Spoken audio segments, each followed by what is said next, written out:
Spoštovani, Ura je 17 lični, če sem dovajen in Robi se z mano strinja, da je to čisto redo, da začnemo, kot je bilo napovedano, kar pomeni zdaj. Najprej bi rad poudaril, da tale prostor igreje na drugačen način, kot sem se jaz predstavil, postaja to, kar smo upali, namreč prostor, v katerem se združuje marsikaj od tega, česar po eni strani ne najdete v akademskih krogih in po drugi strani ne najdete v gostilnah. Tukaj najdete, oziroma najdevamo eno in drugo. In to na način, ki pravim, me na nek način preseneča, kar je dobro. In presega celo to, kar smo mislili, zato zdaj razmišljam, kaj vse bomo še naredili jeseni. Ampak danes nas čaka nekaj, kar me posebej zanima, oziroma me zmenirja. Robi Krofnič, profesor, znanstvenik, raziskovalec in še nekaj, zato nimam posebej besede, naravno spregovoriti o nečem, kar je tudi silno redka tema v teh krajih še zlasti, morda nekje ali je. In to je o povezavah, rekel bi celo, če se ne motim, radikalnih povezavah med umetnostjo, hendikepom in tem, kar lahko ponudita zadajnemu človeku eno in drugo. Verjamem, da zlasti nekaj, kar je pomembno za naše razmišljanje, zlasti pa zato, kar pomembno ljudeti na seboj in bomo, ko sem pripričan v tem prostoru, še imeti. Robi, prosim. Ja, hvala lepa. Jaz sem se z veseljem odbral temu povabilo, da se delujem za institucijo, ker sem tam v 80 nekaj časa delal. To je bilo eno od mojih delovnih področij, bil sem v vzgoji in v vzgojimo, zdaj cilji so pravniku. Danes sem pripravljeno temo, ki ima naslov umetnost podhod za razkrivanje hendikepa in preseganje oviranosti. Ključne besede seveda so vprašanje, na kakšen način lahko umetnost spregovori in pomaga razumeti, da je to tisto, kar nas v svetu še ne obdaja. In ali je celo pravzaprav mogoče trditi o tem, da lahko z umetnostjo pravzaprav oviranost presegamo. V naslovu sicer govorim o hendikepu, govorim pa tudi o oviranosti. Gre za dva koncepta, ki jih je že po drugi svetovni vojni znameniti avtor, zdaj se spomnim Irena Pomadi. Torej tisti, ki je oviranost ločil od hendikepa in... Oviranost od hendikepa? Ja. Tisto, kar hočem povedati, je, da pravzaprav to, da nas zaznamuje določen hendikep, določeno odstopanje recimo od nekih povprečnih lastnosti in zmožnosti, nikakor ni pravzaprav razlog za našo, rečem temu, patologijo, za naš oviran pravzaprav položaj v družbi. Oviranost ne izhaja iz hendikepa. Oviranost pravzaprav izhaja iz okolja, ki pravzaprav posameznikom s kakršnimi anomalijami preprosto ni ustrezno prilagojeno. Zato seveda je ta skrb za spodbujanje socialne vključenosti tako pomembna. Kajti nismo izključeni zaradi tega, ker imamo nižje kognitivne zmožnosti, ker smo gibalno ovirani, ker imamo kakršnekoli primanjkljaje na področju učenja. Izključeni smo zaradi tega, ker nam ključne institucije, ki naj bi zagotovile pravzaprav naše normalno bivanje v prostorih, v katerih se pač znajdemo, niso ustrezno prilagojene. Prostori so prilagojeni praviloma tistim osebam z začinnim razvojem, o drugih pa rečno zdaj pravzaprav resno razmišljamo. Zato je tudi raziskovanje tega pravzaprav, kaj handicap je, na kakšen način pravzaprav se lahko reši v tem oziroma zelo pomembno. In raziskovanje ne poteka vedno samo preko znanosti in teoretičnih raziskav. Takšno raziskovanje je pravzaprav prisotno v umetnosti skozi celotno zgodovino. Tudi zaradi tega sem zdaj izhodišče vzel nekaj fotografij kolega Mateja Perhana, ki na eni strani kažejo, če pogledate na levi strani, dve temi zgodovinski. Na vrhu je reprezentacija Rodenovega mislesa, spodaj je Caravaggio, ki je Verdi Tomaž, ki preiskuje telo, identificirane osebe. Hkrati pa sem na desno stran dal še eno njegovo fotografijo, ki pravzaprav ilustrira to, kar mene zanima.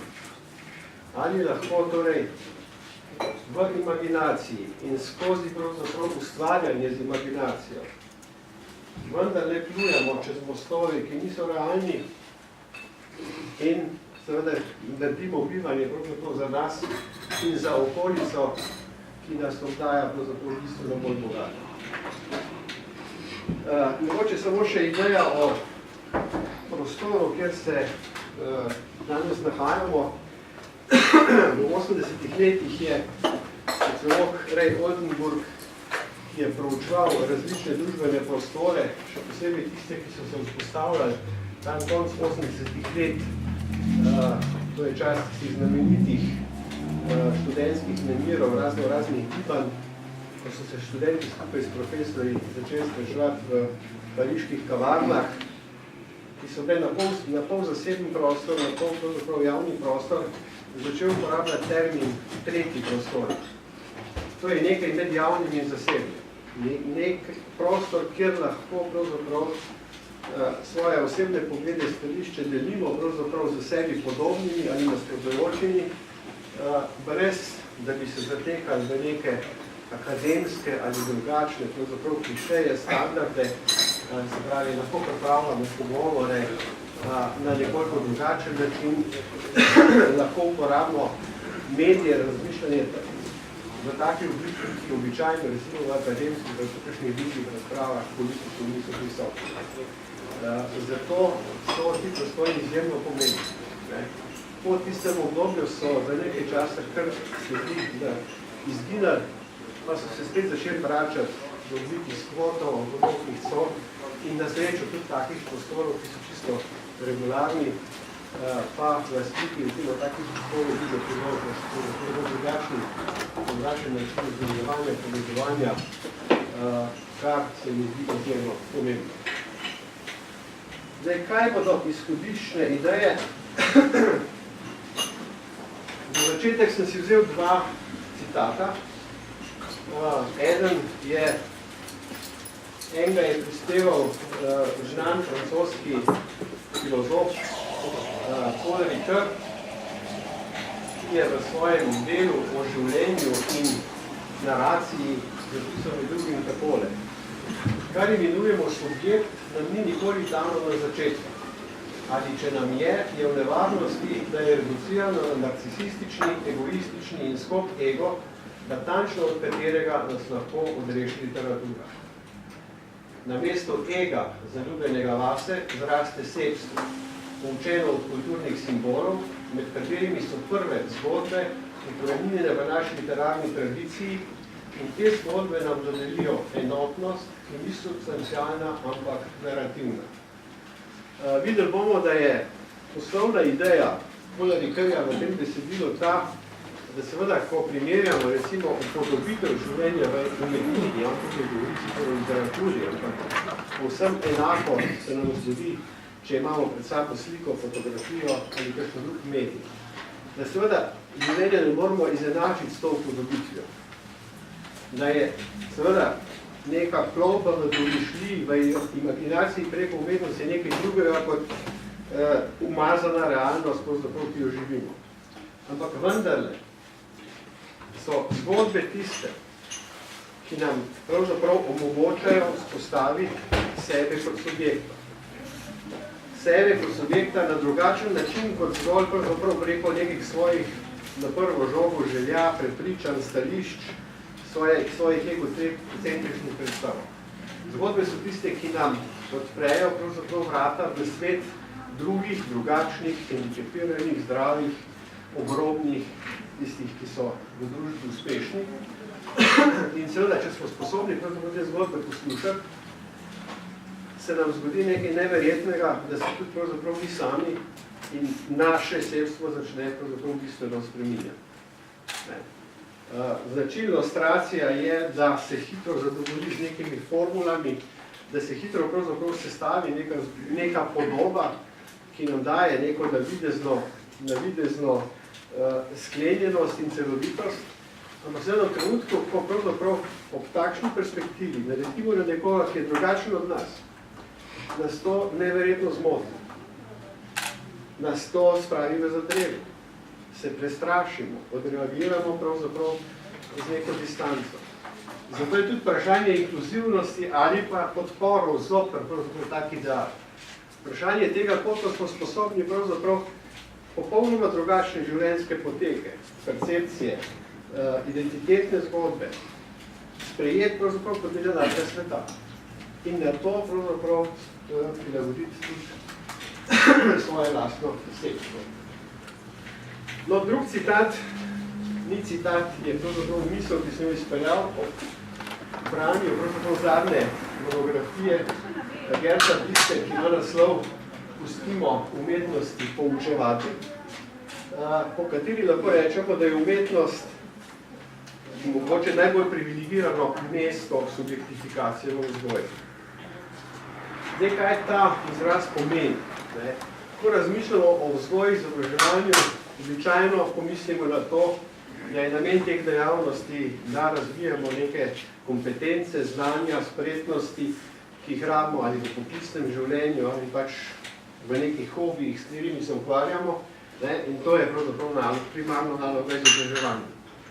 Nadalje razmislimo, da je naloga vzgoje, da se soočimo z vrednotami, omejitvami, ki so značilnost naše kulture, družbe, v kateri živimo, da jih na nek način sprejmemo in da pač svoje življenje uravnavamo glede na te pač družbene omejitve.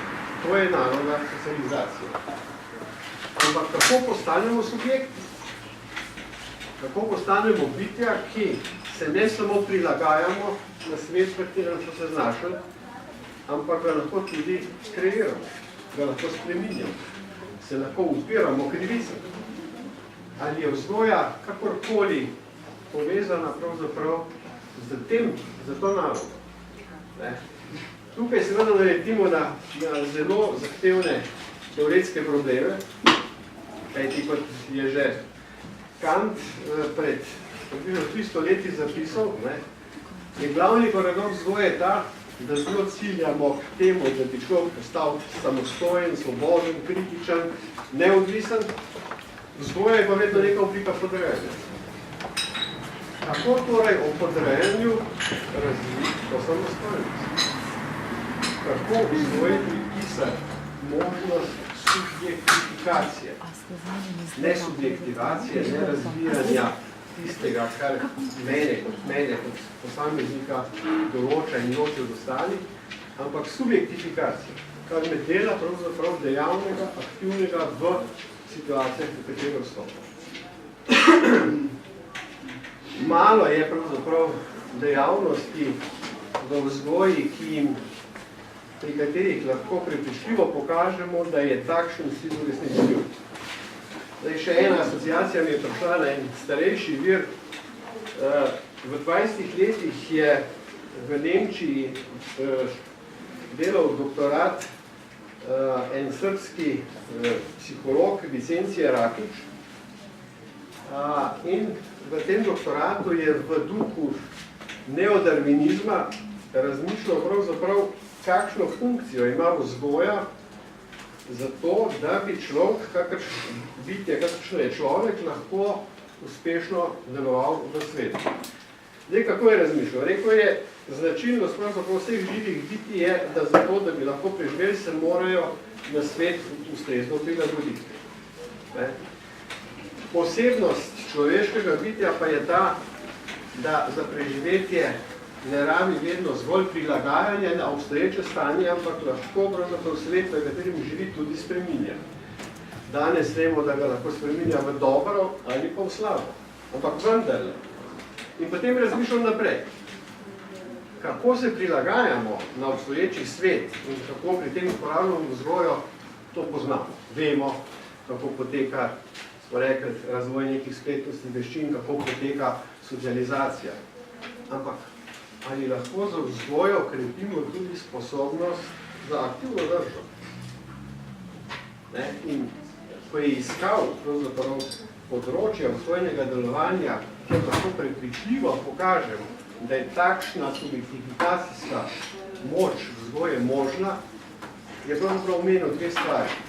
Simbolno igro, ki je še posebej pomembno za majhne otroke, kajti v simbolni igri ni štos v tem, da mi posnemamo neke že obstoječe vloge odraslih in jih želimo s tem posnemanjem na nek način biti podobni.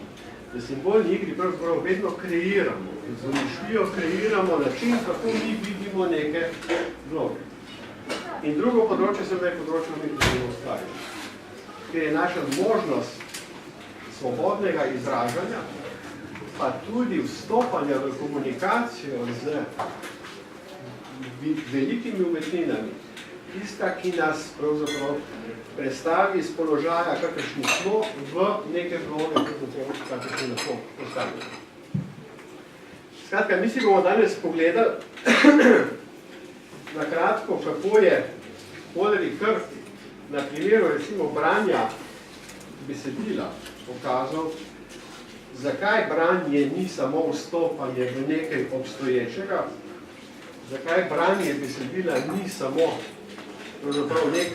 neko socializacijsko dejavnost, kjer ponotranjamo, kot radi rečejo sociologi, obstoječo kulturo in se na njo prilagajamo, ampak je branje pravzaprav vedno neka aktivna drža, ki nas postavlja v neko dejavno vlogo.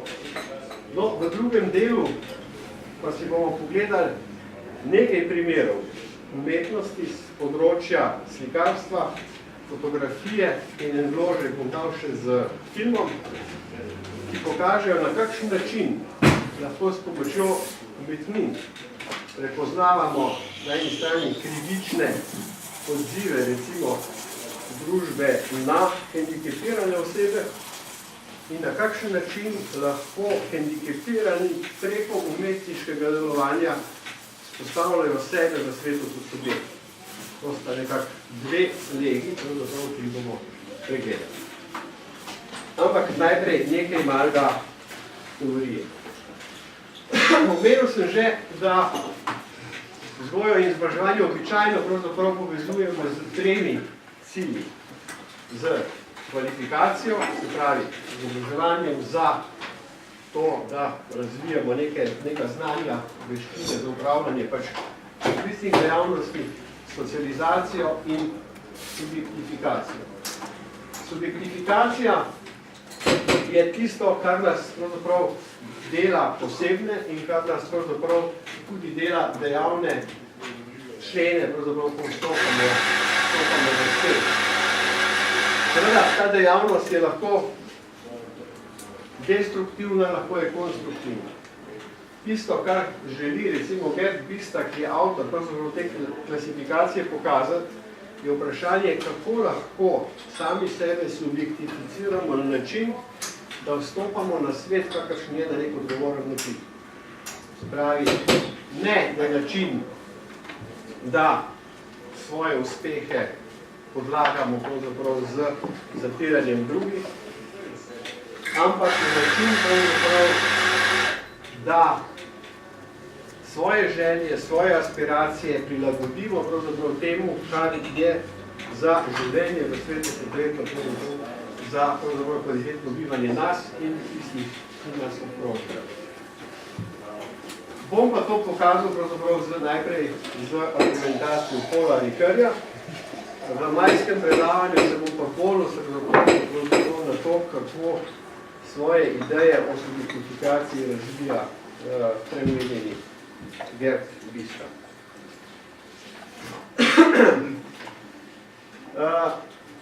Kako nastaja subjekt po Ricoeurju? Dajmo se sprehoditi z nekaj ključnih misli iz tega besedila. Prvič Ricoeur začne z tezo, da so zgodbe pripovedovane in ne živete. Da je torej obstaja pravzaprav velika razlika med tem, kako vstopamo v neke fiktivne situacije preko branja zgodb in tem, kaj se z nami v resnici dogaja. Pa vendar, kot zapiše, lahko z branjem zgodb vplivamo na svoje življenje in na doživljanje sebe. Zakaj je temu tako? Prvič, pravi, ko se potopimo v ali branje, ali poslušanje zgodbe, se moramo zavedati, da tista fabola, ta potek, pravzaprav, ki mu sledimo, ni neka vnaprej postavljena statična struktura. Se pravi, da branec svojo aktivnostjo na nek način in svojim doživljanjem na nek način je soustvarjalec pravzaprav same naracije, same fabule.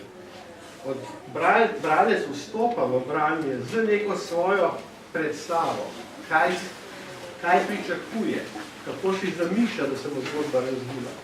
In glede na to predstavo pravzaprav se oblikuje in preoblikuje tudi sama fabula, recimo v zapisanem besedilu.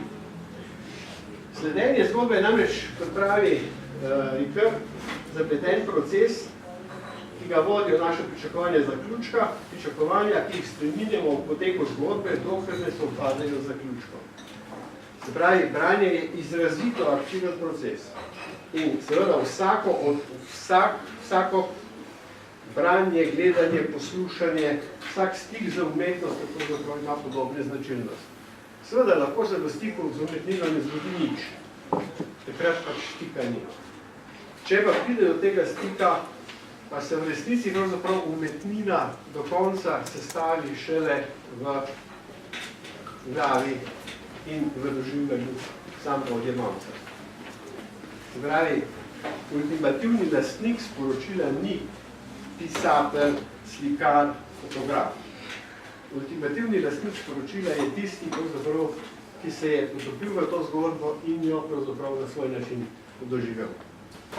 Zgodbe, ki nimajo te moči, da nas vedno znova zagrabijo. Da zagrabijo različne bralce, poslušalce, gledalce na različen način, so nepomembni. Takim zgodbam zgodovina ne bo pripisala nekaj klasičnosti, nekaj veljave. Resnično pomembne so tiste zgodbe, ki nas nagovarjajo desetletja, stoletja in vendar vedno na nek nov način. In takih primerov seveda je v zgodovini umetnosti koliko šteje.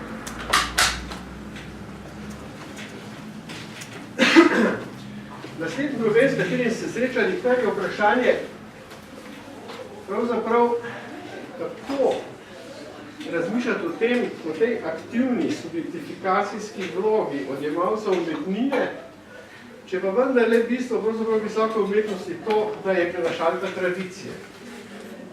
In da je seveda to, da se soočamo z nekimi tradicionalnimi vedenji, izkušnjami, občutenji, tragičnimi spomini, pravzaprav to, da se to, kar je že nastalo in je, kakršno je ohranjeno.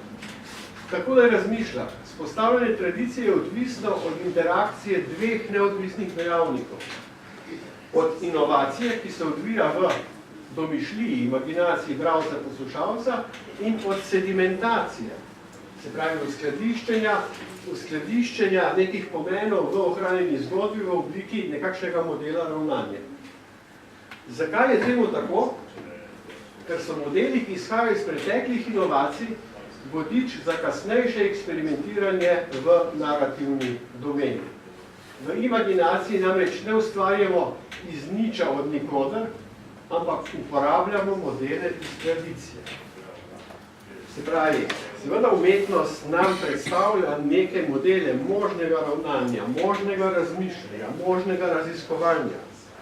Modele, ki se nas bodo dotaknili. Ampak ne kot pravzaprav neke strukture, ki jih bomo preprosto ponavljali.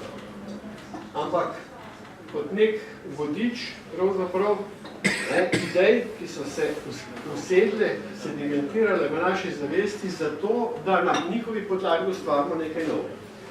Spomnimo se nazaj tiste dve fotografiji, ki sem jih pokazal na levi strani od Mateja Perdona.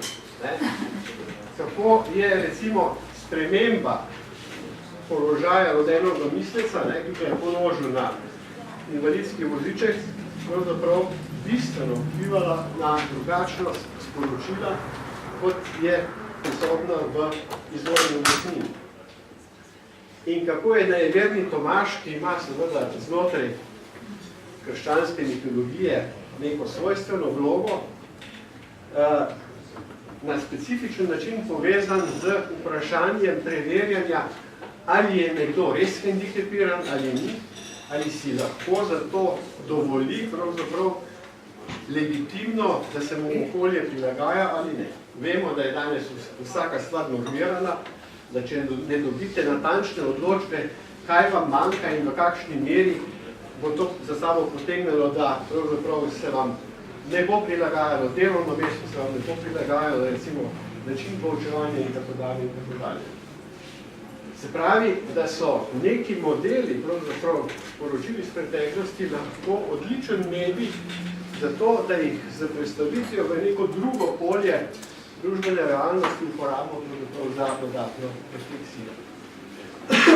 No, če nadaljujemo, epistemološka posledica pripovedovanja oziroma poskušanja zgodbe je ta, da čeprav zgodba razkriva posamično dogajanje, konfiguracija, sklenjene in dobro povedane zgodbe razkriva neke univerzalne vidike življenja, saj razvije poseben vidik narativnega razumevanja, ki je bližje Aristotelovi fronezis kot teoretičnemu etičnemu mišljenju. To je izjemno pomemben detalj. Namreč od Aristotelove poetike naprej smo pravzaprav odkrili neko zanimivost, da je pomen umetnosti, če jo primerjamo recimo z klasičnim znanstvenim opisovanjem nekih pojavov, v tem, da lahko ti umetniški opisi, upodobitve združenih koščkov stvarnosti povejo o resnici pojavov bistveno več kot suhoparno znanstveni tehnični opis. Aristotel v poetiki primerja 3 oblike govora, ki so takrat prisotne. Filozofijo, znanost, umetnost.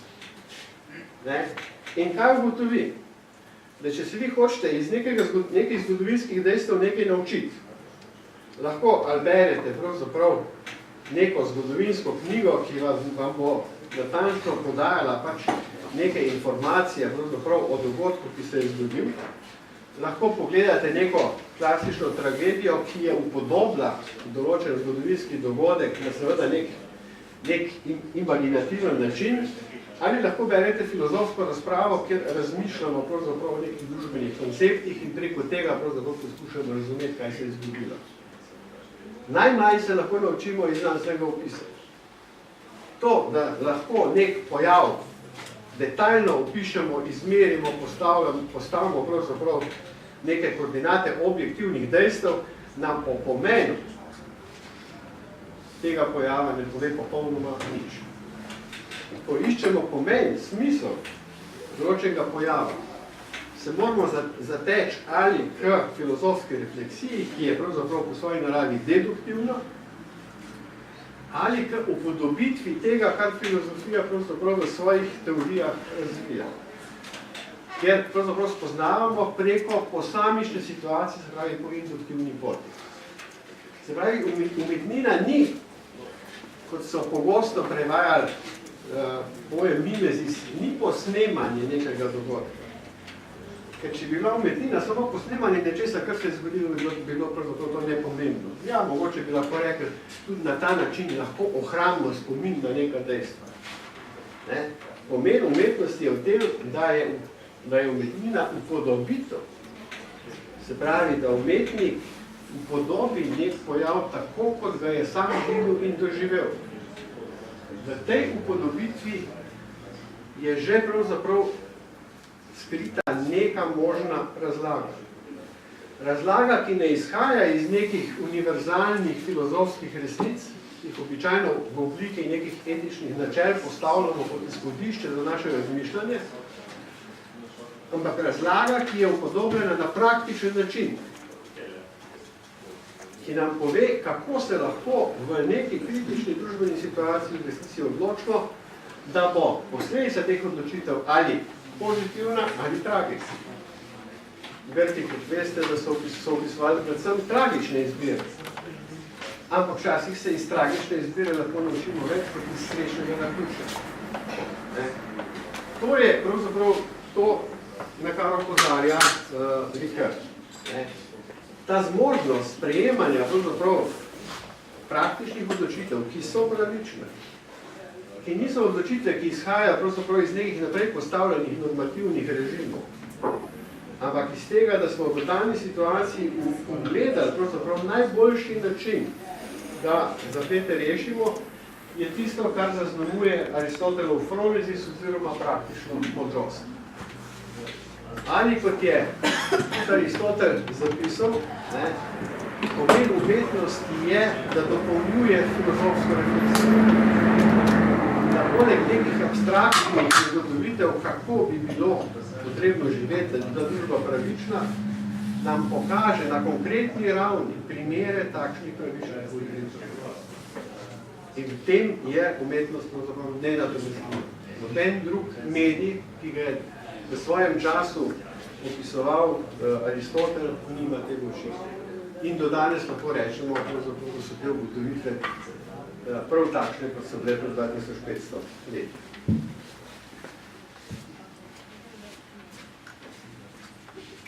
Zdaj, odkot izhaja ta občutek smiselnosti, ki ga dobimo ob branju dobro povedano zgodbo? Izhaja iz križanja sveta besedila in sveta pravca. Bralec namreč hkrati pripada horizontu te imaginarne izkušnje, ki je opisovana, in lastne dejanske akcije. Se pravi, horizont pričakovanja, kaj se bo zgodilo v zgodbi, in horizont izkušnje tega, kar iz zgodbe razberemo, se nenehno spopadata in se združujeta. Prišli smo v dialog z neko možno življenjsko zgodbo. Dialog, ki seveda ni realen, odvija se v naši domišljiji, ampak je še kako pomemben pravzaprav kot neka srednja pot med zgolj nekim teoretskim razmišljanjem in čisto neposredno praktičnim izkušnjem. Naprej, naracija in življenje se lahko združita drug z drugim, kajti branje je hkrati že način življenja. In to življenje v fiktivnem univerzu umetnine. V tem smislu lahko že tukaj rečemo, da so zgodbe izpovedane, a so hkrati živete v imaginarnem svetu. Čeprav smo izhajali iz začetne predpostavke, da je seveda zgodba nekaj drugega kot realnost, lahko vidimo, da je pravzaprav način vstopanja v zgodbo, preko branja, poslušanja, gledanja, že ena od življenjskih praks. Dialog z umetnino je že neka naša dejavna drža. In ker smo v tej aktivnosti zares dejavni, se nas pravzaprav zadeva dotakne bistveno bolj, kot da so nam neka dejstva postrežena na pladnju, pravzaprav in da rabimo nobenega napora za to, da bi prišli do njihovega pomena, da bi se naučili ustrezno razbirati in tako dalje. Naprej, življenje je lahko izpovedano v obliki zgodbe, ki je že vnaprej artikulirano v znakih, pravilih in zahtevah. Je torej mediirano simbolnim, zato vsebuje nekakšno prednarativno zmožnost. Dejanja, geste, tisto, kar konkretno počnemo, dobijo pomen šele znotraj danih simbolnih konvencij. Ko resno razmišljamo o tem, kaj pomeni konkretna življenjska zgodba, bomo videli, da je njena struktura zelo podobna temu, kar preberemo v dobrem romanu, kar zasledimo recimo kot fabulo v kvalitetnem filmu ali pa še drugih knjigi. Očitno je torej, da je umetnost v tej narativni obliki na nek način sorodno strukturirana, kot je pravzaprav naše realno življenje. Tudi mi v realnem življenju od nekod prihajamo, imamo neke cilje, želje, pričakovanja, vrednotimo pravzaprav trenutno situacijo glede na spomine iz preteklosti in glede na to, kaj si postavljamo kot cilje za prihodnost. Nič kaj drugače pravzaprav v našem življenju ni, kot je zapisano potem v teh umetniških upodobitvah. Tudi to, kakšne cilje si postavljamo in kako ocenjujemo dogodke iz preteklosti, je na nek način v realnosti mediirano z nekimi pomeni, ki ali preživamo iz kulturnega okolja, ali jih seveda postopno sofiliramo tudi sami. Se pravi, da je ta imaginarna izkušnja po svoji strukturi lahko zelo podobna temu, kar se dogaja v našem realnem življenju. Ima torej tako življenjska zgodba kot strukturna zgodba, isto strukturo, je vpliv pravzaprav branja romana lahko tako močno odnosi. Se pravi, to sta dva razloga, v katerih se neka aktivnost v domišljiji, v imaginaciji lahko pravzaprav spoji s tem, kar bomo sami s sabo v realnem življenju naredili. Prvič, ker je že samo vstopanje v stik z umetnino, kot smo rekli, neka realna življenjska praksa, in drugič, ker je tudi življenje samo pravzaprav strukturirano na narativen način, podobno kot sama umetnina.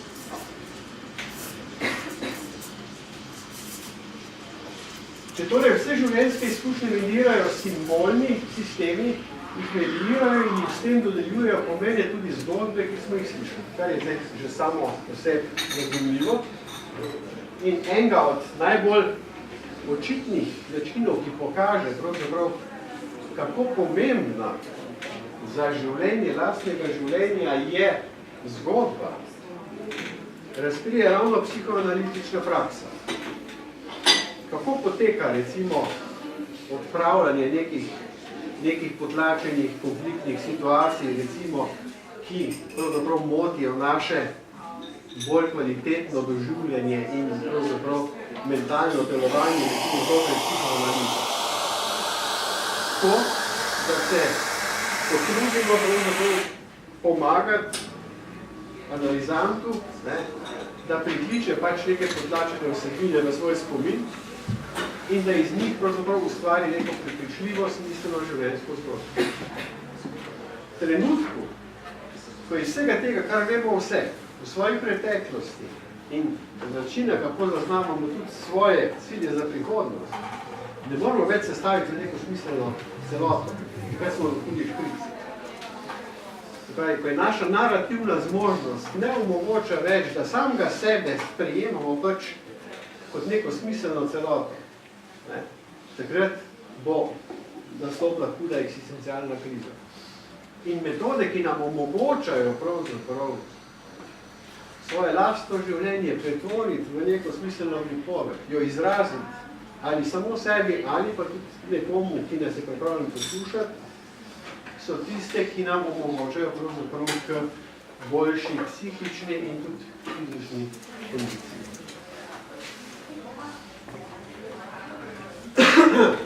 Temu dodajmo še dve stvari. Že pri Avguštin trdi,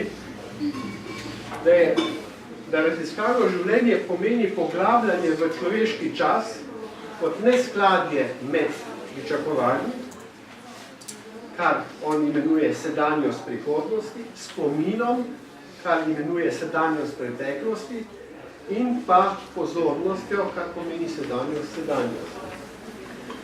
Od tod izhaja nestabilnost časa in s tem napetost duše.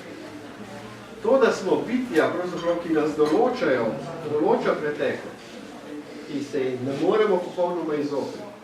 In ki nas enako določajo tudi naši cilji za prihodnost, temu se ne da izogniti. Te napetosti so tiste, ki konstituirajo pravzaprav človeka kot neko dejavno bitje. Vse, kar lahko naredimo, je, da te napetosti pravzaprav raziščemo na način, da jih spravimo pravzaprav v neko sklenjeno naracijo.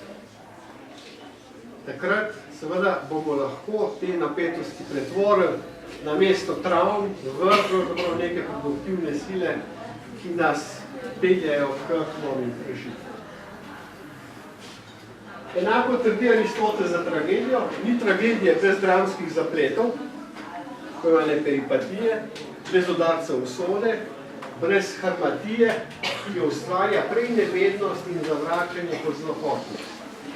Ta zločesta preteklost pravzaprav ni zločesta zaradi situacij, ki so se zgodile in ki pravzaprav nam nismo mogli vplivati. Predvsem je zločesta zaradi tega, ker je neprepoznavno. Ker pravzaprav, če se spomnimo recimo zgodbe o Edipu, pa tudi potem vseh teh zapletov za Ligova in naprej, seveda vsi ti zapleti ne izhajajo iz dejstva, da nas je usoda ključno zaznamovala. Če bi Grki v to verjeli, potem ne bi razvijali filozofije, refleksije. Zadostili bi se z religijo. Ampak Grki so verjeli, da lahko usodo prepoznamo. Da če bomo spoznali tisto, kar nas določa in upoštevali te determinante, bomo lahko oblikovali boljše življenje. In krivda Oedipa je samo v tem, da mu je bilo onemogočeno vedeti, odkot izhaja in se izogniti zapletnosti, ki čakajo veliko življenje. Skratka, narativna identiteta nikoli v zgodovini, v resnih konceptih, ni bila pojmovana niti kot neko nekoherentno zaporedje dogodkov, niti kot neka nespremenljiva substancialnost, ki je neukrivljiva za nekoj spremembo. Je natančno, kot zapišeni, ker tista vrsta identitete, ki jo lahko ustvarja narativna konstrukcija preko svojih dinamizmov. Se pravi, v to, kar nas določa, lahko vključimo tudi pravzaprav to, kar izbiramo sami za svoje projekte, in če bomo iz tega naredili neko sklenjeno celoto, lahko verjamemo, da je to, kar bomo počeli, ima nek smisel in bo imelo tudi bistveno boljše učinke v realnosti, kot če se izogibamo pravzaprav zgodovinskim dejstvom, temu, kar nas determinira, ali če si slikamo pravzaprav neke ideje v prihodnosti, ki so pravzaprav zaradi neupoštevane dejanskega stanja neuresničljive. Se pravi, da bi uvideli tako specifični anatomski odklon od povprečja, ki ga imenujemo handicap, v družbenem okolju, oblikovanem po miru povprečnih, ustvarja oviranost in avtor, ki se ga nisem spomnil, je Georges Ambrosien, si lahko pomagamo z dobro povedano zgodbo. Zgodbo o naravi družbenega in zgodbo o vlogi handicapa v družbi, kakršna pač je. Ricoeur svojo razpravo, ki sem jo nakratko predstavil, pravzaprav zaključuje z tole mislijo, ki jo povzemajo po njem potem številni drugi avtori, tudi pri nas izjemno izjemno zanimiva knjiga, ki je prevedena v slovenščino Richarda Kearneyja z naslovom O zgodbah. To vam toplo priporočam, da si vzamete v knjižnici, ker je vrhunsko branje. Naslednja seansa, pravzaprav, ki sem si jo zamislil, je v tem, da si bomo pogledali nekaj pravzaprav ključnih likovnih del. Tam nekje od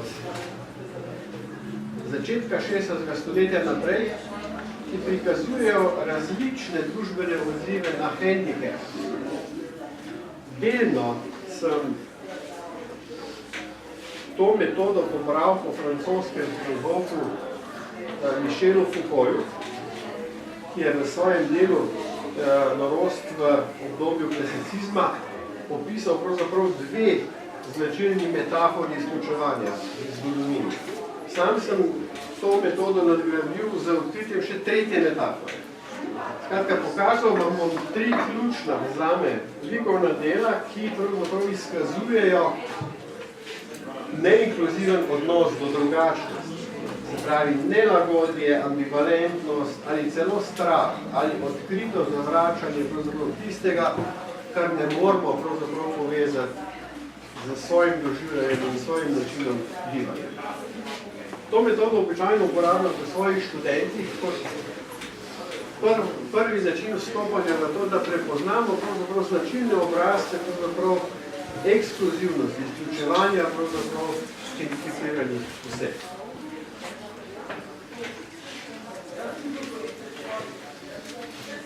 Prva slika, torej konc 15. stoletja, grafika, ki je bila na platnici poeme Ladja norcev. Zelo zanimiva, pravzaprav podobitev je temu poskušati skupaj ugotoviti, kaj vidimo na tej sliki. Kaj bi rekel, pravzaprav, da ta slika prikazuje? Če si pogledate okolje malo, kje je zadeva postavljena figuro v sredini, kaj bi rekel, kaj vidimo?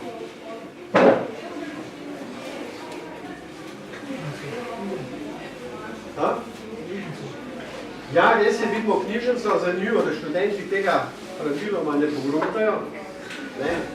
Ta značilna oblika, recimo opreme, sploh mize, ki niso sploske, ampak so takole postavljene, jih odvrača od ideje, da bi dobra knjižnica, ampak včasih so te knjige strahotno težke. Ni jih bilo mogoče brati v roko, zato si moral biti naslonjalo. Knjižnica je, sredi knjižnice je neka figura, kaj na tej figuri opazite? Kaj opazite? Nenavadnega, navadnega. Kaj bi rekli? Koga upodabne ta figura? Neki polni oček. To sklepate po tej kapi. Ja, ta kapa je značilno pokrivalo dvornih norčkov, ampak ta čepica spredaj pa je značilno pokrivalo učenjakov. In tudi očala. Konc 15. stoletja si lahko predstavljate, da so bila rezervirana samo za osko kasto tistih, ki so se ukvarjali z znanostjo. To je čas, ko v Evropi že delujejo univerze, se pravi 12. stoletja naprej, kot pravzaprav svobodna združenja učiteljev in študentov, tistih, ki jih pač neko področje vednosti zanima. Še nekaj nenavadnega, kaj drži v roki ta oseba? Metlo drži. Kaj bi vas asocirala metla v srednjem veku? Čarovništvo. Se pravi, imamo pač neko ambivalentno figuro, ki ne vemo, ali predstavlja nekaj pozitivnega, torej znanstvenika, učenjaka, ali predstavlja nekaj ambivalentnega, dvornega norca, ki sicer lahko marsikaj pove, ampak ga ne jemljemo čisto zares, bolj ga imamo za zabavo, ali celo pravzaprav govorimo o podobi, ki zaznamuje enega heretika, ki sodi bolj na grmado, kot pa na piedestal družbene lestvice, recimo na najvišji ravni. Foucault je to prvo metaforo izključevanja pa imenoval metafora dvornega norca. Kaj je značilnost dvornega norca? Da je tukaj norost, tako rečemo, zapakirana v neko relativno prijazno obliko. Dvornega norca na nek način ohranjamo v svoji bližini, omogoči, da mu je marsikaj tudi pač se hecati z oblasti, dokler ni bil preveč sarkastičen, ampak za celo tega pravzaprav, da ga ne jemljamo čisto zares. In zanimivo, da ta ambivalentnost v odnosu, ki je bila značilna za dvornega norca, da se ohrani pravzaprav do današnjih časov. Recimo sodobna inačica podobne pozicije, recimo čudakov, so vaški posebneži. Je tako? In v malo bolj urejenih urbanih naseljih, vsaj delno tudi klošari, dobivajo neko tako vlogo. Na nek način poskrbimo za njih, ne motijo nas, ampak seveda, ne jemljamo jih pa čisto zares. To pravi, da gre za metaforo, ki je relativno blaga, vendar že pravzaprav pomeni obliko izključevanja. Zorni novec je vendar le novec, ni del našega sveta. No, če gremo korak naprej,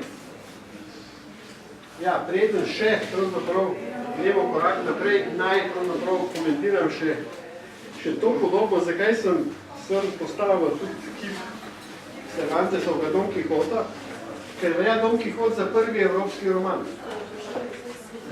Prva forma zgodbe, ki je še do danes velja za najbolj tako kompleksno stvaritev na področju literature, je zgodba posebneža, zgodba čudaka, zgodba, če že hočete, norca.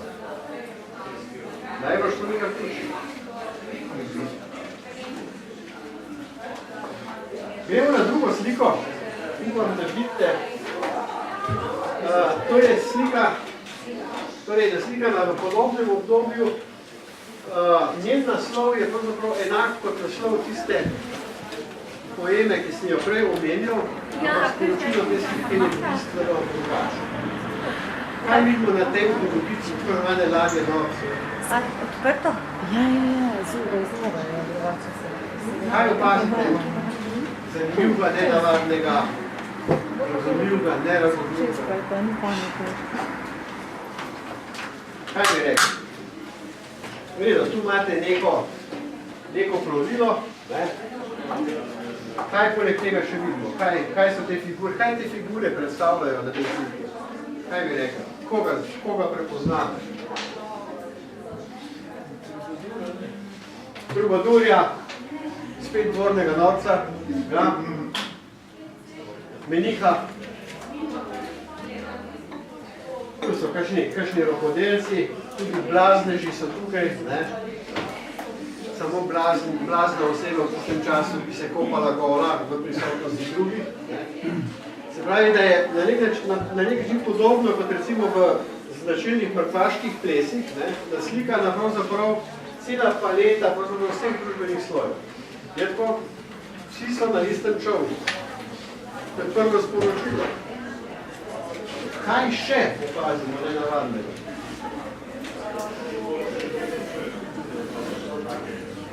Kaj je na sredi čovna?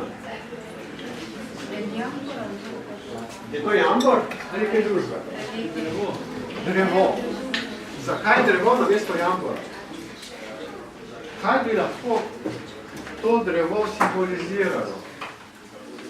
Ali poznate iz srednjeveških mitologij kakšno značilno upodobitev drevesa in njegovega pomena? Kaj je bilo najbolj slavno drevo iz tega časa? Adam in Eva, ne? Kako? Adam in Eva. Ja, Adam in Eva jesta iz drevesa, katerega? Spoznanja česa? Resnice. Dobrega in zla. Predno, to je resnice. Se pravi, imamo namesto jambora drevo spoznanja dobrega in zla. In na sredi jambora je še nekaj, na sredi krošnje je še nekaj, kot nekakšna maska. Nekakšna maska je obešena v to krošnjo. Latinski izraz za masko je persona. Maska je v srednjem veku simbolizirala človekovo osebnost. Glede na to, da naslov slike govori o ladji norcev, o neki praksi 14., 15., 16. stoletja, da so po mestnih središčih vsake toliko časa, ko se je nabralo večje število duševno neuravnovešenih oseb, te preprosto zbrali, jih postavili neko ladjo in jih odpeljali nekam v divjino, da so tam verjetno pomrli. Potem nam zadeva postane popolnoma jasno. v skladu z neko drugo boleznijo tistega časa, gobavostjo, ne, kjer je pravzaprav bila praksa, ne, izmikanja gobavosti podobna, kako pravzaprav to drugo metaforo poimenuje metafora gobavca. Ampak osebe, ki se lahko znajdejo na ladji norcev, so vsi. Prav, vidimo, da tisto, kar seveda ni bilo mogoče v politiki nekaj povedati, je umetnost s celo zgodovino zelo kritično izraženo. Samo prebrati jo je treba. Danes seveda takšne radikalne oblike izključevanja, boste rekli, niso več možne. Ampak glede na to, da je to praksa izločanja izdatov iz mest, iz mestnih jeder, da domestilo izločenje istih čudakov v totalne institucije, ki se jim je reklo blaznice, azilije ali kakorkoli drugače. Kritični teoretiki pravzaprav v tem premešanju prakse ni videl nič drugega kot neko strokovno upravičilo, da pošiljamo te osebe v neke izolirane institucije, zato da jim bomo tam pomagali. V resnici se jih znebimo iz tega pristopa. Danes se je veliko govora o odpiranju teh totalnih institucij. Prejšnji teden je bilo predavanje na to temo, ampak dejstvo, da take institucije še vedno obstajajo, je pač druga plat te medalje. Poglejmo si tretjo sliko. Tukaj se zbral Mogeno Hajramati, platno, ki je zelo naslikano v Tihomorskem otočju, kjer je Mogen se parkrat v svojem življenju dvakrat, kolikor vem, umaknil za nekaj časa in tam ustvarjal. Ta slika pravzaprav neposredno ne govori o nekakšnem izključevanju, nasprotno. Govori o fascinaciji umetnikov nad kulturami, ki niso naše, ki so oddaljene, za katere se zdi, da niso še pokvarjene z vso civilizacijsko navlako, da so bolj pristne in tako dalje. Gre za prelom 19. in 20. stoletje, ko so bila ta potovanja v oddaljene kraje že dosegljiva, tudi znanstvenikom, tudi umetnikom, in ko je naenkrat nastala fascinacija nad neko idejo plemenitega divjaka. Ja? Osebe v nekem čistem naravnem stanju, ki je civilizacija še ni pokvarjena. Če so te liki delovali malo bolj čudaško, se jih je na sejmih celo razstavljali podobno kot divje živali. Če ste gledali Lynchov film Človek slon, boste našli pravzaprav tako zgodbo.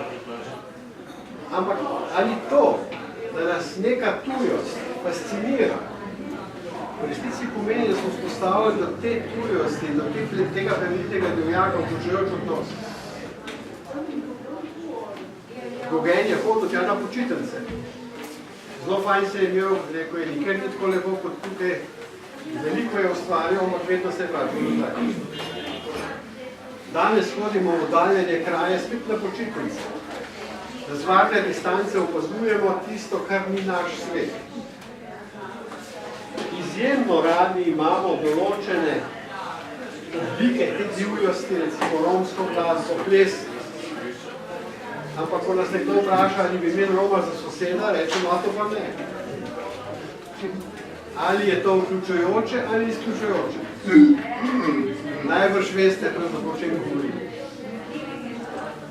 Se pravi, opravka imamo s tremi metaforami, tremi oblikami, ali bolj direktnega ali bolj subtilnega izključevanja. In seveda umetnost nam lahko pomaga prepoznavati te omere.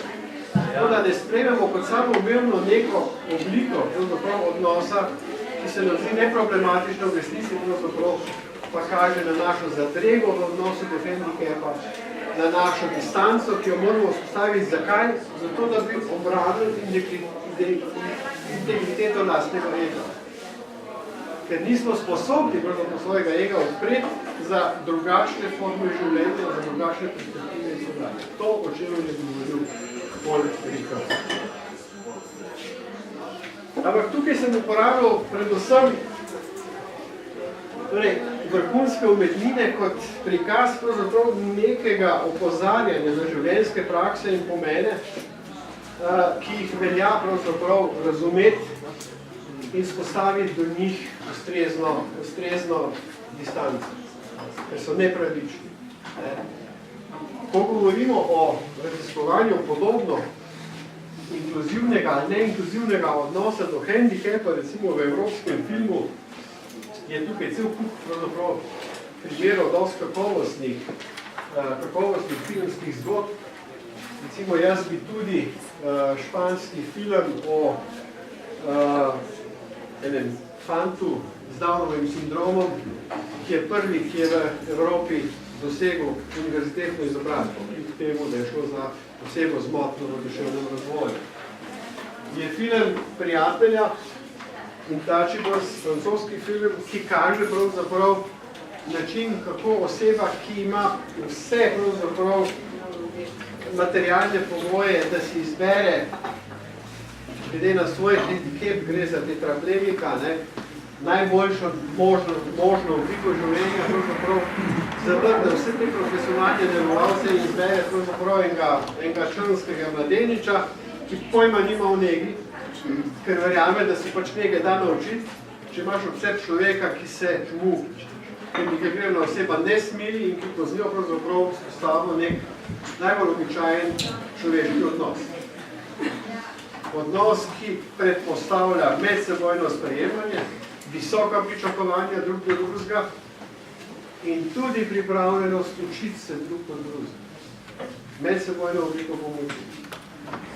Imamo film Navihani dran, ki kaže o tem, kako pogosto je šolsko okolje sprožilec dodatnih težav, recimo osebam z sindromom ADHD. In kako malo je potrebno, da ADHD-jevec, ki ima željo po znanju, ki ima rad pravzaprav prostore, ki se lahko povezuje s svojimi vrstniki, lahko v šoli začne uživati in tudi dosegati uspehe. Imamo najnovejšo zadevo od teh, ki tukaj kažem film Bučko, francosko animacijo, ki prikazuje zgodbo pravzaprav otrok z hudimi življenjskimi zgodbami in čustvenimi vedenjskimi težavami. In popolnoma drugačno predstavo o tem, kaj lahko institucija v takem primeru je. No, imamo pa še en film, s katerega bi rad pokazal samo en detalj, ker je res izjemna zgodba. Punk skupine iz Helsinkov, ki jo sestavljajo osebe z lažjo ali pa zmerno motnjo v duševnem razvoju. Osebe, ki so pač znotraj glasbenega izraza iznašle tisto obliko, ki je tehnično toliko enostavna, da jo lahko obvladajo, ker česar več ne obvladajo. In hkrati so v punku kot načinu glasbenega izraza prepoznali tisto obliko, ki jim omogoča povedati tisto, zakaj jim v njihovem življenju gre. To ni punk ameriškega tipa, ki malo pljuvamo na počest, pa jamramo o tem, kakšen je svet. To je punk, ki govori o tem, kdo sem jaz, v kakšnem svetu sem se znašel, kako se svet odziva na moj hendikep. Dajmo si pogledati samo en kratek insert, ker mislim, da boste navdušeni. Mimo grede, med tem, ko bom to zadevo pripravil, naj vam povem še eno zanimivost. To punk skupino je Finska, mislim, da 2 leta nazaj poslala na Eurovizijo. Seveda so na predizboljih govorili. Ampak, skratka, še en dokaz, da pravzaprav s takim intenzivnim izrazom ne navduši sam nekih obstrancev, ker to, kar boste videli, je njihov nastop v enem alternativnem, majhnem glasbenem klubu, ker so vsi tisti, ki tja prihajajo sami po sebi pravzaprav neka odrinjena družbena skupina in je bolj samoumevno, da tudi duševno motnjo na nek način bolj z manjšim odpori sprejemajo. Ampak poglejmo si ta posnetek.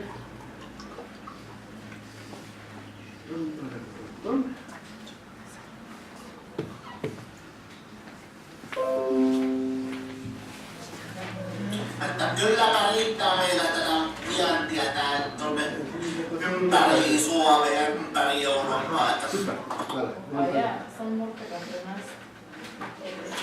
Kyllä riittää meillä tätä vientiä tuonne ympäri Suomea, ympäri Eurooppaa. Ottakaa ja tulkaa kuuntelemaan. Koskaan, kun me ollaan yksi Suomen parhaimpia. Joka päivä vaihdat ne alushousut, tai tulee tämmöisiä tilanteita.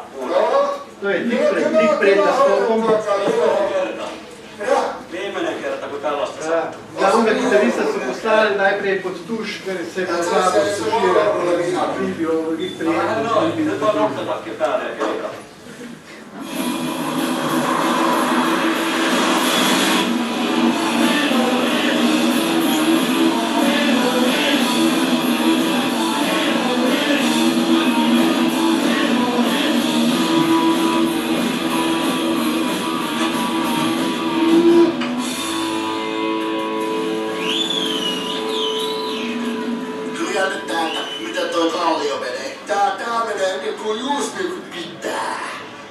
Mutta tällä iltana täällä räjähtää Pentagonin nimi päällä. Bändi aloittaa tänä iltana täällä Tampereen klubilla. Aletaan aisemaan jatkaa. No niin, nyt tulee meidän hitti-kappale, joka on YouTubessa.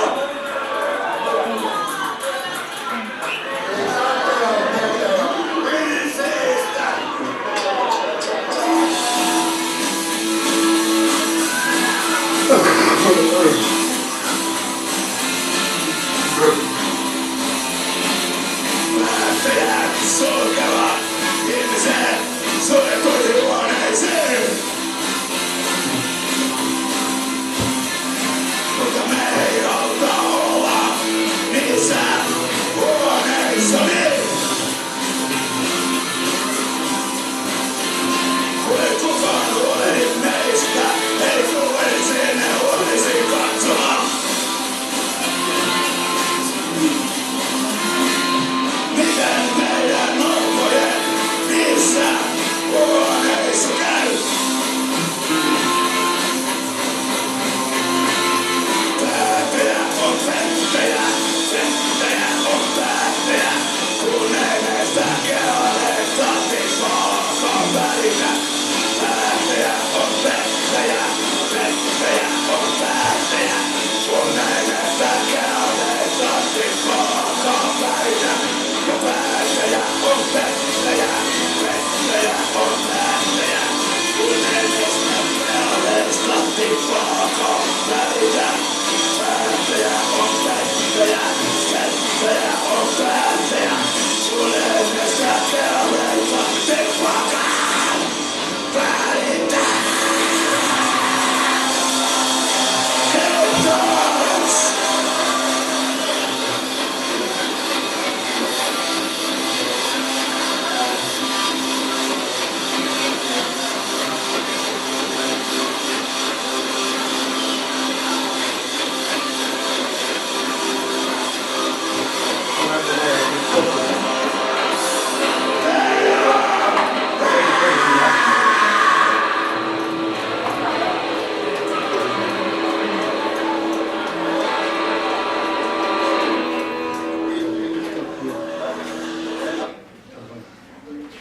Dobro, super.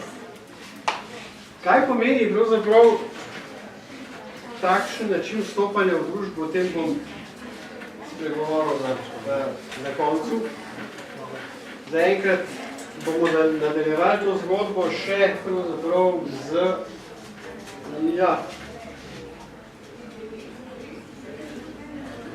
pa se tole ni v redu.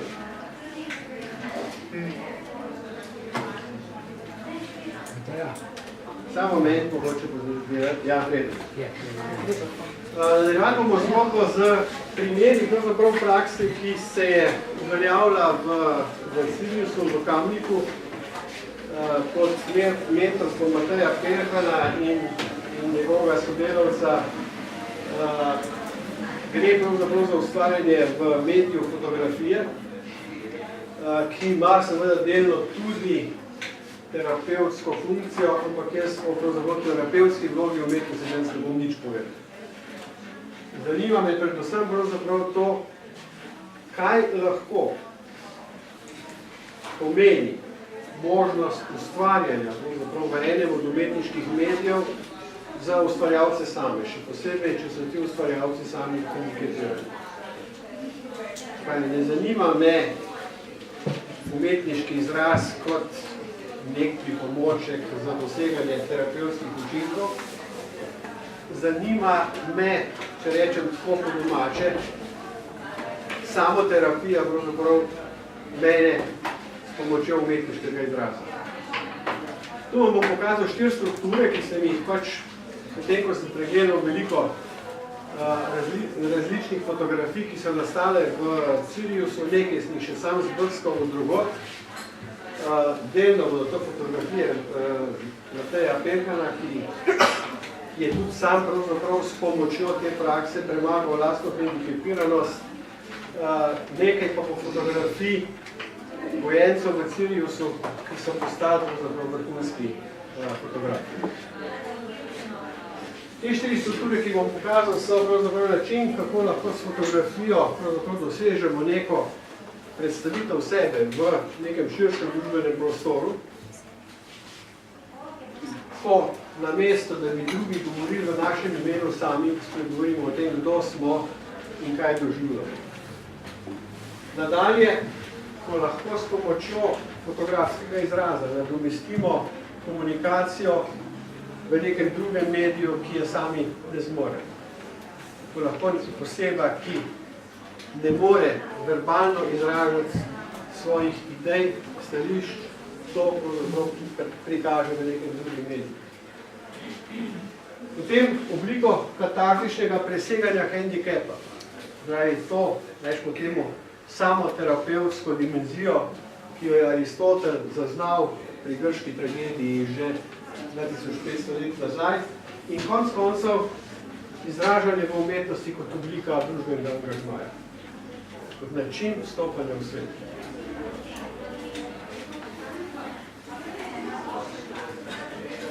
Samo reprezentacije, če kdo lahko predstavi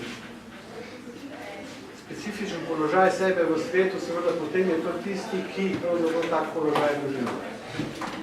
Tu so primeri vrhunskih predstavitev tega, kaj pomeni vizualna oviranost.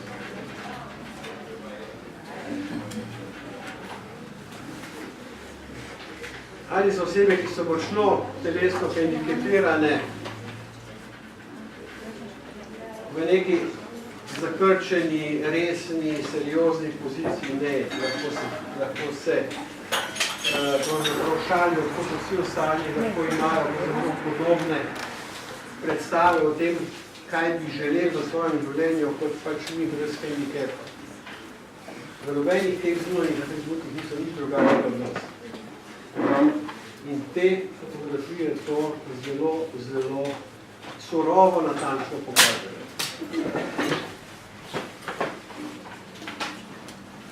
Tukaj imamo 2 primera, recimo, predstavitve tega, kaj pomeni senzorna oviranost na primeru vida in sluha.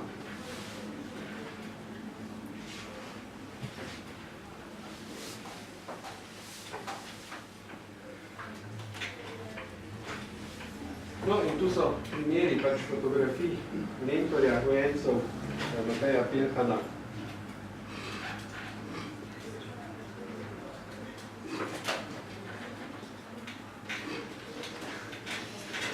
Nadomeščanje oviranosti komunikacij.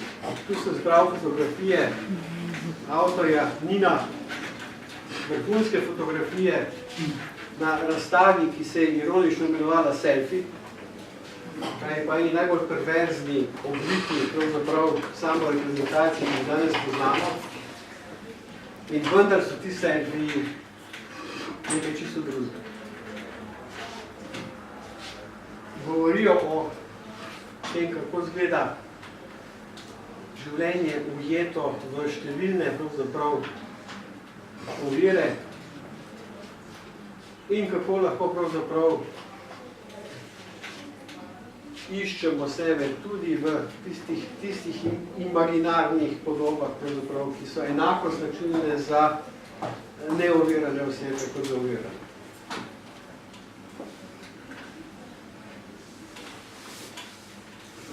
Za primer katarzičnega preseganja hendikepa sem izbral dva avtorja uveljavljena. Prvi je Eugen Baučar.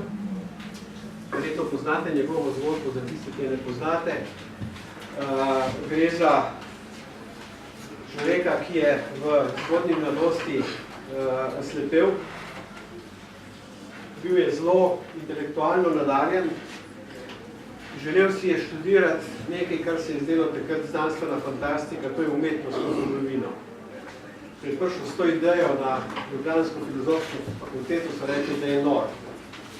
Kako pa on umetnostni zgodovinar, kako pa on kritik pravzaprav na področju likovnega ustvarjanja, če pa ne vidi. Kaj je rekel, ja pa se tudi vaši študenti ne vidijo slik, gledajo tiste male reprodukcije, ne, takrat so bile to še črno-bele, majhne sličice, ne, pa so vendarle lahko literarni zgodovine. No, to, kar ni bilo možno v Ljubljani, se je uresničilo na Sorboni v Parizu. Danes je Baučar, poleg tega, da je velik intelektualec, mislim, da z 2 doktoratama ali zdaj že 3, ne, tudi mednarodno priznan fotograf. To so njegove fotografije. Ta simbolizira nek njegov izum, da tako rečem, izraz, ki ga je veljavil v Louvru, ko so predstavljali pravzaprav del svoje razstave za slepe in slabovidne, in razstava je imela naslov Pogled od blizu. Tudi slepa oseba gleda. Gleda od blizu. Gleda z drugimi čuti, ampak tudi oko ni nič drugega kot organ prekrit s kožo. Zakaj ne bi gledali z drugim delom naše kože? To je poanta tudi ene od vrhunskih študij, tudi prevedene v slovenščino, arhitekta Johanja Palasne, knjiga z naslovom Oči kože. Druga zgodba, ki jo želim izpostaviti, je zgodba Mali princ, ki je postala svetovna atrakcija, ko je Matej s pomočjo tega dečka ustvaril serijo podob, kjer je Luka pravzaprav hotel videti, kako bi izgledalo, če bi pravzaprav ne bil gibalno oviran. Najprej nastala serija teh fotografij, kasneje še izvrstni dokumentarni film, kjer so te fotografije predstavljene pravzaprav v obliko animacije. Tudi animacijo so avtorji ustvarili s pomočjo Luke. Matej je večkrat razlagal, da je imel silne zadrege in zadržke, ali naj Luki ustreže s to zgodbo. Ali ne bo to neko dodatno slepilo, ki mu bo otežilo pravzaprav življenje. Ampak po dolgih pogovorih je videl pravzaprav, zakaj gre. In ko je videl, da Luka pravzaprav natančno ve, da bo nekatere oviranosti lahko presegel samo v svoji domišljiji, v svojem ustvarjalnem odnosu do življenja, druge pač tudi na drugih realnih mestih, se je odločil za to zgodbo. Zame je to vrhunski primer pravzaprav nekega katarzičnega učinka, ki ga ima lahko umetniški izraz. No, še zadnji primer, oblika fotografije kot družbenega aranžmaja. To je nekaj podob iz ciklusa Osebna asistenca je naša asistenca razstave, ki jo je pripravila Klaudija Poropat, s tem, da je predstavila pravzaprav življenje gibalno oviranih na javnih razstavah z namenom pravzaprav ozaveščanja širše javnosti o pomenu pravzaprav organiziranja takih oblik bivanja, ki gibalno oviranim ali pa osebam, ki rabijo trajne oblike pomoči, omogočajo čim bolj samostojno življenje. Tudi tu sem zbral podobe, ki kažejo, da so življenjske perspektive, načini, kako želimo pokazati to, kar nas določa, pravzaprav popolnoma enake kot pri nehendikepiranih osebah. Nič, da se razlikuje od vseh teh podob.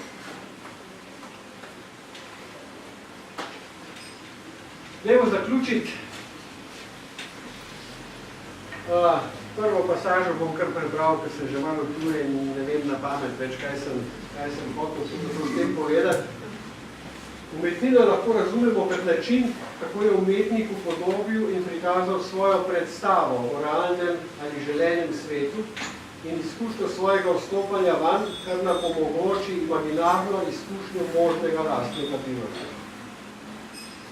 Se pravi, ko imamo opravka z vrhunskimi umetninami naše tradicije,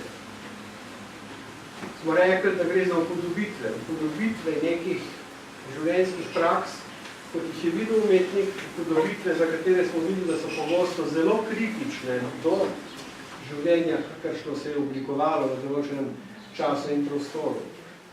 In te umetnine nam dejansko lahko pomagajo razumeti, kaj se dogaja v tem svetu, v kakšnem svetu želimo biti udeleženi, če se želimo v svetu izogibati. Pedagoški potencial umetniškega dogodka, to je stika z umetnino, pa je še večji, če razumemo umetnost samo kot način vključenosti, soudeleženosti v svetu, ali celo kot širitev meja sveta, v katerem živimo. To sta dve tezi. Prva sega tam začetek 20. stoletja, ko je znani filozof Hans-Georg Gadamer ob pozornem študiju predvsem Aristotela in njegovih estetskih idej izpostavil dejstvo, da seveda ni štos in veličina umetnosti samo v mimezi, samo v upodabljanju. Grška tragedija ni bila samo dobro napisana zgodba in mogoče uprizorjena, da smo jo gledali in se iz tega nekaj naučili. Grška tragedija se uprizarjala na praznik boga Dioniza. Bila je velik dogodek, velik spektakl. Bila je sama po vseh neka družbena praksa. Bistveno bolj demokratična, vsega tistega, kar se je dogajalo v ostalem času. Se pravi, da umetniški dogodek ni samo neko sporočilo iz preteklosti ali sedanjosti, ampak je pravzaprav neka bivanska praksa, ki nas, ki vstopamo v to prakso, ali kot umetniki, ali kot odjemalci umetnine, pravzaprav pomeni pravzaprav nek realni post našega življenja, ki ni nepomembno. In če temu dodamo še misel prej omenjenega arhitekta Johanja Palas, da pomeni umetnost kot bivanska praksa širitev meja sveta, v katerem živimo, spreminjanje sveta, izboljšanje sveta, svet v galeriji, svet v gledališču, v art kinu je bistveno bolj bogat kot tisti na ulici. Potem vidimo pravzaprav, da lahko skozi to perspektivo gledamo pomen pravzaprav ukvarjanja z umetnostjo, pa ne glede na to, ali gre za nas kot ustvarjalce ali odjemalce umetnine. In še zadnja misel o prikazanih umetniških delih smo se srečali z najogrožajočimi podobami hendikepa in nesprejemljivostjo njihovega izključevanja iz skupnega sveta. Srečali smo se s povabilom drugega kot drugačnega k dialogu, ki je način bivanja narativnega sebstva subjekta v svetu. Evo, hvala lepa.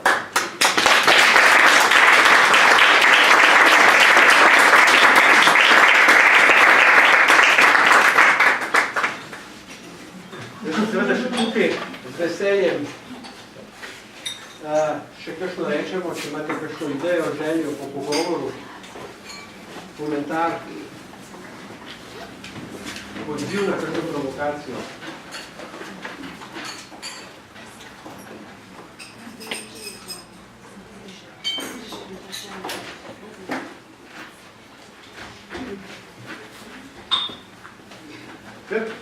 Ja, mene zanima glede izobraževalnega sistema. Ne? Ja. Zdaj, jaz sem pač likovnik, ne pa malo to spremljam, predvsem tole šolski del, ne? Predšolski, ne? In pač vidim, ne, da je malo te subjektivizacije. Je veliko, kako je nekih programov, ki jih pač pedagogi pač izvajajo, ne? In na koncu, ko človek to pogleda, ne vidiš več subjektov, ampak objektov, tiste podobe so v bistvu vse enako. Kje je problem, da do tega pride? Ja, problemov je tukaj več. Če za izhodišče vzamem idejo iz te zadnje knjige Gerta Bista, ki sem omenil, ki ima naslov, kaj se lahko naučimo od umetnosti, on pravi, da je problem dvosmerni. Prvič, ker se v izobraževalnih sistemih izgublja umetnost kot umetnost, ohranja se likovni pouk, ohranja se glasbeni pouk, ohranjajo se kulturni dogodki kot neke proslave, ampak vse to pravzaprav mora biti upravičeno z nečem drugim. Ne zaradi tega, ker je umetnost kot umetnost vrednota. Likovni pouk mora biti upravičen s tem, da je vizualno razumevanje pravzaprav pomembno, ker bomo kasneje lahko lažje in bolj precizno pravi geografske karte, matematične grafikone in tako dalje. Razen tistega iskanja talentov, ki bodo svojo kvalifikacijsko kariero gradili kot umetniki, pa je pravzaprav umetnost bolj kot ne neko mašino. Če je pomembno zato, ker lahko prek nje razvijamo kreativnost, ker lahko prek nje razvijamo bolj pozorno opazovanje, ker lahko razvijamo neke druge kompetence, recimo, ki so pomembne za svet, v katerega vstopamo. Za zadnje velikem predavanju v Laranskem kulturnem bazarju je zelo zanimiv avtor Pol Polar, ki pa je zdaj naredil mednarodno firmo in trži svoje ideje, preprosto razlagal, da so glavni motivi za to, da ohranimo ali pa celo ukrepimo področje umetnosti v šolskem sistemu, to, da za umetnostjo dosegamo kompetence, ki jih potrebujejo kreativne industrije in inštitut samozaposlovanja v prihodnosti. Halo? Izgubljamo umetnost kot umetnost. Če jaz hočem prijaviti nek projekt, ki bomo ukrepili vlogo umetnosti v vrtcu šoli, moram na prijavo zapisati, da bo to imelo pozitivne učinke na nekih drugih področjih. Ampak, Bista pravi, da je problem tudi v tem, da umetnost več ne uči. Da se umetnost pravzaprav kot oblika nekega, recimo, likovnega snovanja ali pa neke glasbene improvizacije uporablja izključno za pravzaprav neke samoreprezentacijska orodja. Zato, da posamezniki lahko malo izrazijo svoje ego predstave in tako dalje. Kje je pravzaprav tista visoka umetnost, ki je imela pravzaprav neka pomembna sporočila? Ker smo se morali potruditi za to, da smo vstopili v stik z njo in se od nje nekaj naučili. To danes ni več cenjeno. Se pravi, po dveh tirih izgubljamo. Prvič, ker moramo upravičevati umetnost z nekimi drugimi pragmatičnimi cilji, in drugič, ker nam, če že zagovarjamo umetniško ustvarjanje, to služi samo kot neka selfie produkcija. zato da se bomo lahko distribuirali po Facebooku in tako dalje in tako dalje. To je treba preseči. Kako preseči, ne vprašati. Jaz poznam praktično vse mednarodne dokumente zadnjih 10-15 let, ki od UNESCO-vih do evropskih in tako dalje, ki govorijo o pomenu umetnosti. In razen tega, da se v kakšnem sramežljivo zapiše, ampak ne bi smeli tudi pozabiti na to evropsko tradicijo pojmovanja umetnosti kot vrednote, ampak, in potem se naštevajo kompetence, ki naj jih razvijajo za takimi prakse. To je realnost. Ampak jaz verjamem v subverzivnost. Jaz verjamem, da lahko tudi pri tako čudno zastavljenem likovnem pouku učitelj naredi tudi kaj drugega. Če je kreativen, če želi, če ima ideje. Zato tudi sam ne bojkotiram teh projektov. Nasprotno, vključujem se v njih, ker verjamem, da bomo, poleg tega, da bomo morali financerjem sporočiti, kaj vse smo pomembnega dosegli na drugih področjih, vendar dosegli še kaj takega, kar se nam zdi bolj pomembno, financerjem pa je to v drugem planu. Mi bomo zadevo malo poskušali obračati, kolikor se bo pač dalo. To je ta zgodba. Ni pa tako pogubna.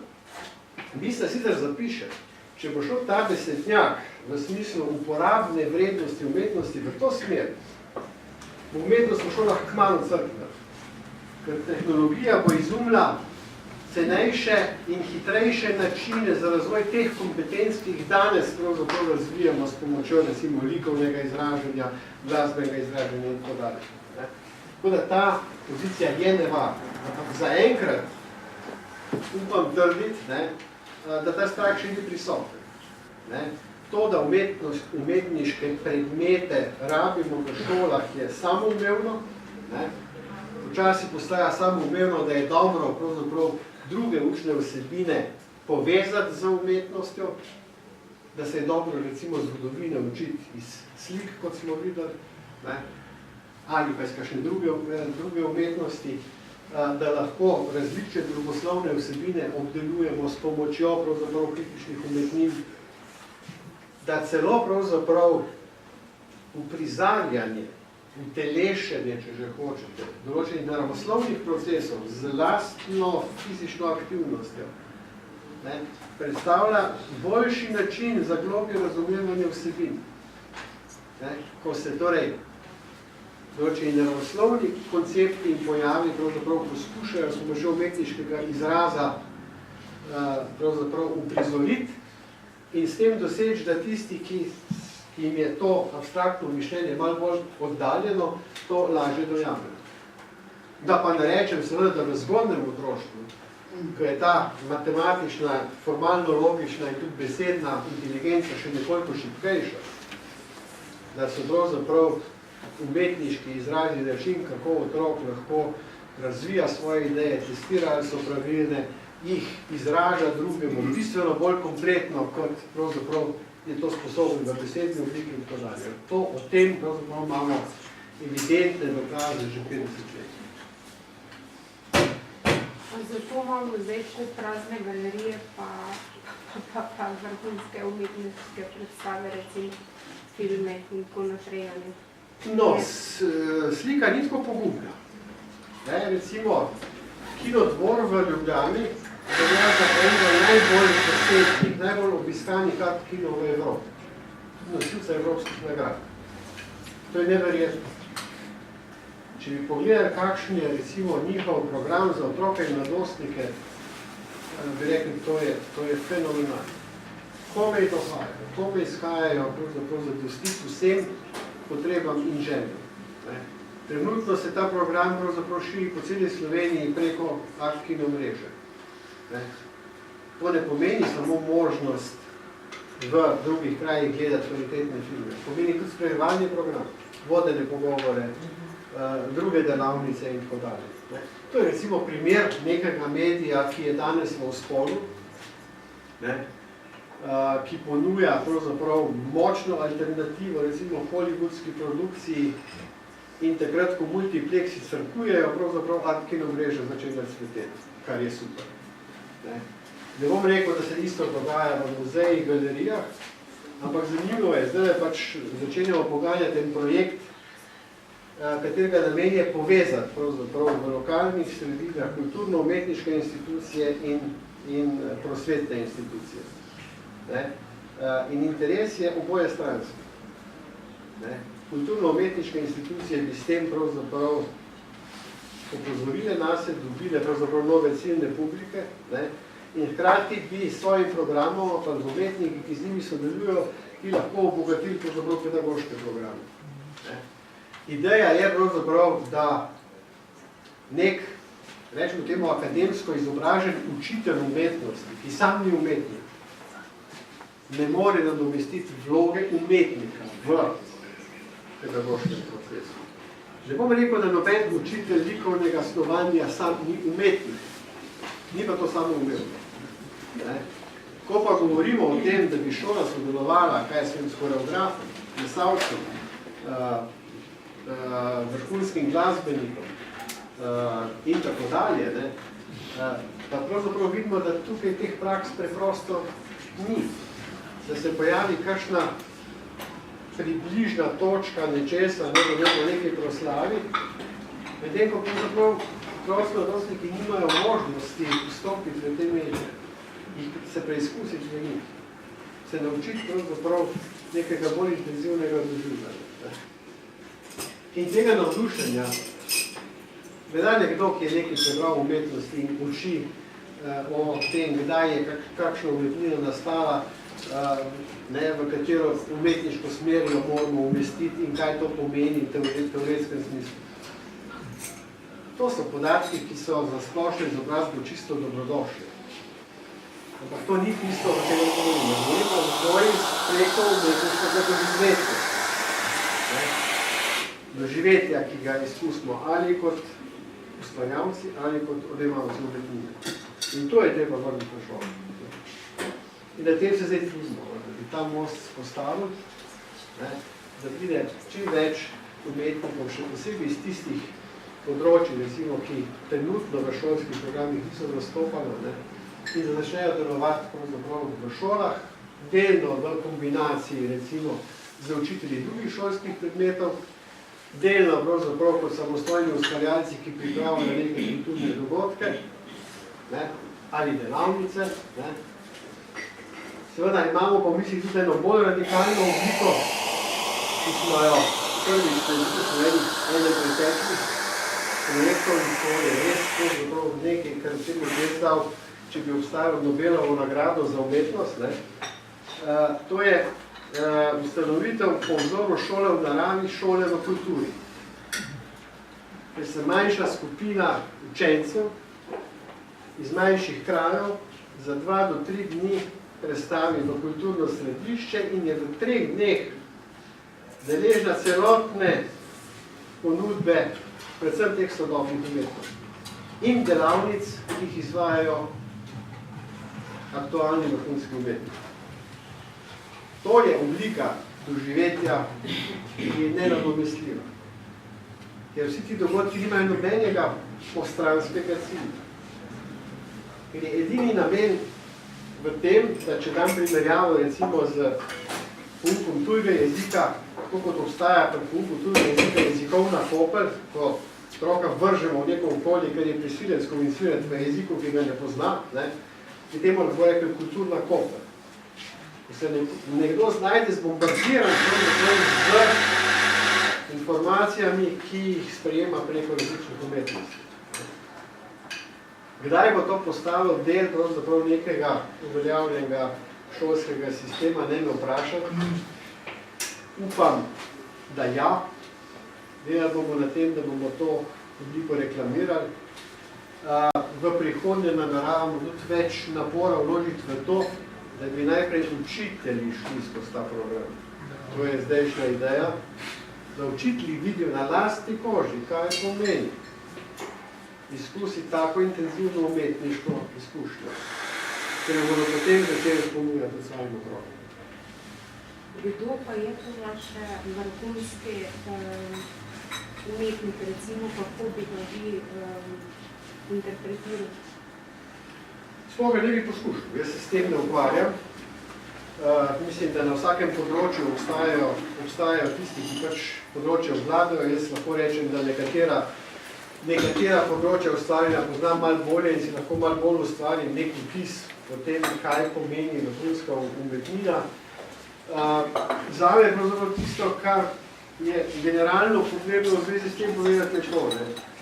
Zame je pravzaprav pomen umetnine v tem, da odpre določena temeljna eksistencialna vprašanja.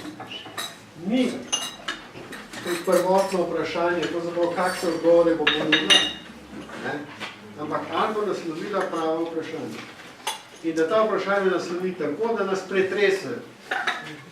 Ne, to je ena od informacij, da se jim enostavno ne moramo več izogibati. Lahko v neki brutalni obliki opisa pravzaprav nekega dogodka, ki je ostal brez komentarja. Lahko v neki drugi obliki poetizirani, ki prikazuje neke možne rešitve in tako dalje. Ampak pomembno je, da ostaja odprta in da nas odjemalca zaangažira. Kot pravi Rikar, da mi poleg tega, kar se bo uskladišlo v nas preko sporočil, pravzaprav začnemo tudi z interpretacijo. Da nas v to prisili. Jaz se občasno pojavljam recimo v tem programu Kino Balon, kot oseba, ki vodi kakšne pogovore o temah, recimo, ki so mi zanimive. Hkrati pa izbiram filme, recimo, ki jih uporabljamo za izobraževanje učiteljev. Žal je to program samo za Ljubljano trenutno. Za ljubljanske učitelje je to brezplačno, financira občina, ampak zagotovo se bo ta program počasi preko kino mreže širil na celo Slovenijo. In ko zbiram filme, pravzaprav vem, da zbiram filme, ki imajo odprto naracijo, ki so večplastni, ker ne gre samo za neko vrhunsko, estetsko upodobljeno idejo, o kateri pa pravzaprav potem nimaš kaj razpravljati. Lahko samo obstaneš, seveda, upet v neko novo izkušnjo, ampak pravzaprav ideja, ki ni izzivalna, recimo, za spraševanje, kaj naj bi to pomenilo, kako lahko te probleme rešujemo in tako dalje. In včasih naletim na filme, ki so bili po estetski vrednosti, pravzaprav res vrhunski, izjemni. Ampak ko razmišljam, pa o čem bi se v zvezi s tem pogovarjal, da nimam pametne ideje. Tako da, to je zelo kompleksno vprašanje. Jaz ne bi pravzaprav tu sploh dajal nekega vsebinskega odgovora. Jaz mislim, da pač mora nastati neka mreža strokovnjakov za posamezna področja, ki bo potem odločala, da mora pa imeti toliko občutka, da vemo pravzaprav, kaj bomo s temi vsebinami počeli. In da jih zbiramo potem ključ. Ja? Naprimer strokovnjaki, naprimer kritiki, pač napiše neko mnenje, tako ste rekli, imajo neke kompetence in oni to nekako vrednotijo, in ljudje to sprejmejo za svetom. In ko človeka vprašaš, pač kaj vidi na tej umetnini, on bo bal se izraziti svoje mnenje, povzel bo pač tudi po študiju, tako bilo, pač si povedal tisto, kar so pač zahtevali v tebe, nisi pa izrazil tisto, kar si svojega povedal. Če ljudi vprašaš, dajte mi povedati 10 stavkov v tej umetnini, ško? Ja, to je v veliki meri po moje tudi posledica pravzaprav tega, kako smo skozi šolanje formirani pravzaprav za vzpostavljanje odnosa z umetnostjo. Nas je že šola navadna in nas intenzivno navaja na to, da obstajajo neke pravoverne interpretacije. Če pogledate recimo način, kako se izpelje maturitetni esej iz materinščine, boste vedeli, o čem govorim. Pri drugih predmetih smo naučeni, da moramo prepoznati najpomembnejša dela nekega obdobja, seveda, kaj so najpomembnejša, so določili pač strokovnjaki pred nami. Pravzaprav s tem, da bi spodbujali otroka, da pove, da gre nekam, da pove, katera slika ga je zagrabila in da ga spodbudimo, da pravzaprav o tem začne govoriti.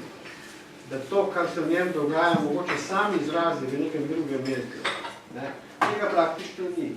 Celo v galerijah, pomislite na programe, ki jih recimo ponuja najbolj vrhunska galerija, največja galerija v Sloveniji, to je Narodna galerija.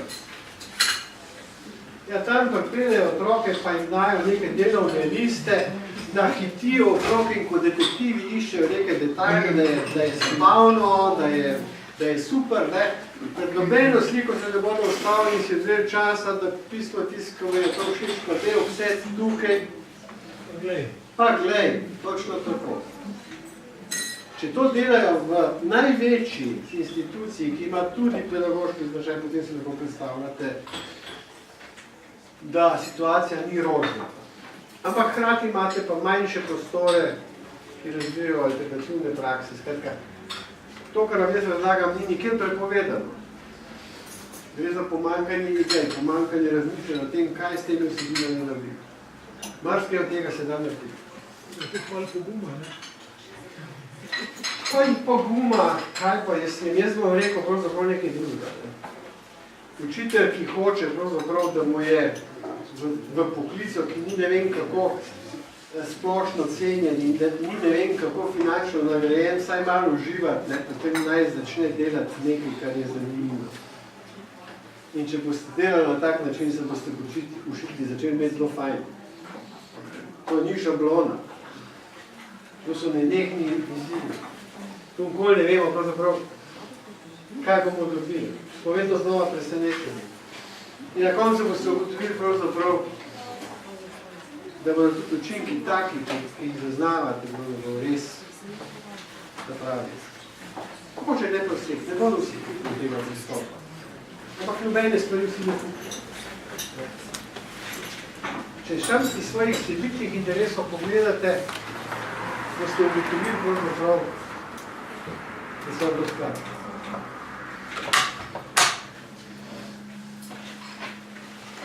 Še kakšna ideja? Ja, če ne, hvala za poslušanje in se še ne vidimo, ne? Hvala.